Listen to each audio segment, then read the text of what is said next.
ఎప్పుడు రీక్రియేట్ చేసే డ్రెస్లే ఏం చూస్తారు, అప్పుడప్పుడు రీయూజ్ చేసే ఇలా పిల్లోస్ని కూడా చూసేయండి.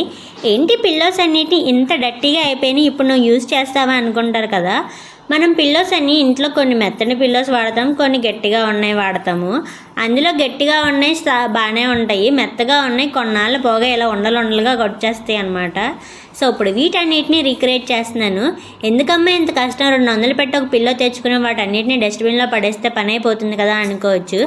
పడేసే దాంట్లో కూడా ఏదో ఒక పనికొచ్చేది ఉంటుంది కదా. అందుకే నేనైతే మన చేతిలో పని ఉండగా ఎందుకు అనవసరంగా వేస్ట్ చేయడం అని చెప్పి ఇలా అయితే స్టార్ట్ చేశాను.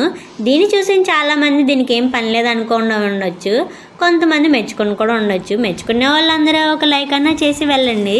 అసలే నేను వీడియోస్కి పెద్దగా లైక్ షేర్ సబ్స్క్రైబ్ అడగను, మీ అంతటి మీకు నచ్చితే తప్ప కొడతారని చెప్పి వదిలేస్తూ ఉంటాను. అందులో ఈ మధ్య యూట్యూబ్ పెట్టిన దగ్గర నుంచి ఎంతో డబ్బులు వచ్చేస్తున్నాయి అనుకుంటున్నారు. నా బొంద నాకు కనీసం మానిటైజేషన్ కూడా అవ్వలేదు. ఆ విషయం తెలియక అందరూ కోట్లు వచ్చేస్తున్నాయి అనుకుంటున్నారు.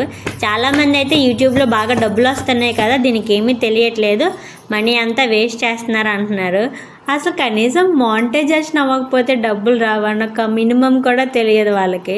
సో ఏం చేస్తాం, మొత్తానికి అయితే ఇలా కవర్స్ అయితే కుట్టేసి దీన్ని అయితే మంచిగా లోపలైతే పెట్టేస్తున్నాను అనమాట. సో మొత్తం అంతా అడ్జస్ట్ చేసుకోవడం నేను ఒక కర్ర హెల్ప్ తీసుకుని మంచిగా అటు ఇటు కొట్టేసుకుని మంచిగా పెట్టుకున్నాను. ఇప్పుడు పైన ఉన్న దాన్ని కూడా మంచిగా స్టిచ్ అయితే చేసేసుకున్నాను. ఇంకా ఫైనల్లీ మన 2 పిల్లలు అయితే రెడీ అయిపోయినాయి.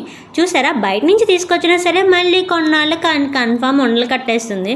ఎలాగో ఉండలు కడుతుంది కదా, ప్రస్తుతానికి ఇవి బాగానే ఉన్నాయి కదా పడుకోవటానికి. ఇంకా ఈ రిమైనింగ్ దాంతో దీనికి స్టిచ్ చేయాలి. Next video